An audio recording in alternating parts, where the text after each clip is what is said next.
a obra é do tamanho do desejo. Sempre falei isso para os meus alunos, né? Ela é do tamanho do seu desejo. Se você deseja muito, você alcança, se você trabalhar para isso, né? Eu acho que o mais importante contextualizar aqui é o fato de eu ter nascido em Belo Horizonte e fiquei lá até os 17, 18 anos, 19, acho, e me mudei para São Paulo fazendo a transferência da Escola de Belas Artes, da Federal, para São Paulo. Então, eu acabei ficando na FAAP, e acho que a FAAP foi esse momento, assim,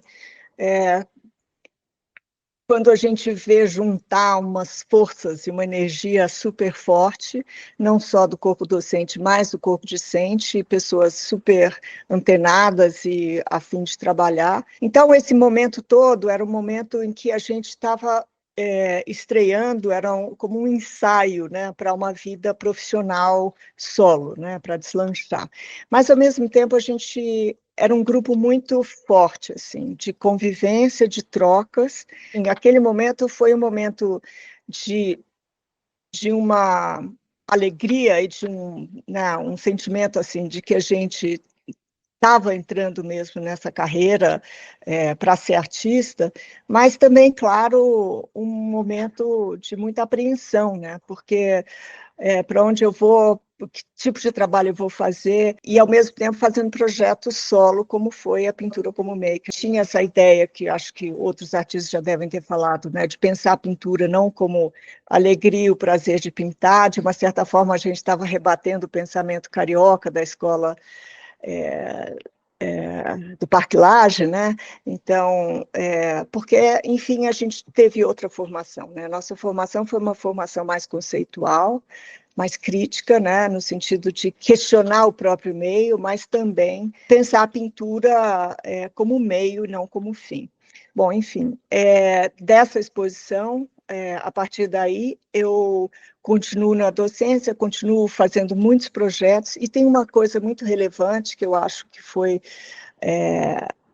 a tomada de consciência de que o sistema da arte nosso era muito frágil e que a gente tinha que fazer tudo. A gente sabia que tinha que, para fortalecer esse sistema, a gente tinha que trabalhar de forma muito profissional. Esse começo dos anos 80, só para resumir um pouco, ele foi, do meu ponto de vista, um processo formativo de quem nós viemos a ser, né? Então, assim, no sentido de que o foco não era só a produção, mas uma atuação crítica política na cena também, né?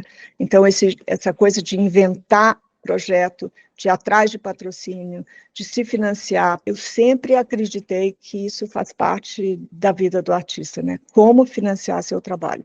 Meu trabalho mais tarde vai tomar a experiência do espelhamento como um assunto muito forte, e eu vou contextualizar isso a partir de um entendimento do uso dos espelhos na obra de Niemeyer, para construir uma crítica ao projeto moderno e os problemas do Brasil, né, dessas passagens, né, do Brasil grande adormecido, a ditadura e a opressão.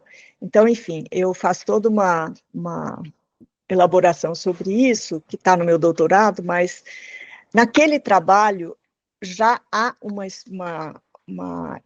experiência de espelhamento, né? Experiência prática para mim. Aquilo é muito simples. Eu ia para o estúdio com uma placa era um acetato branco muito fino, que eu podia fazer um fundo infinito numa mesa, e aquilo ali é pasta de dente branca, Colgate.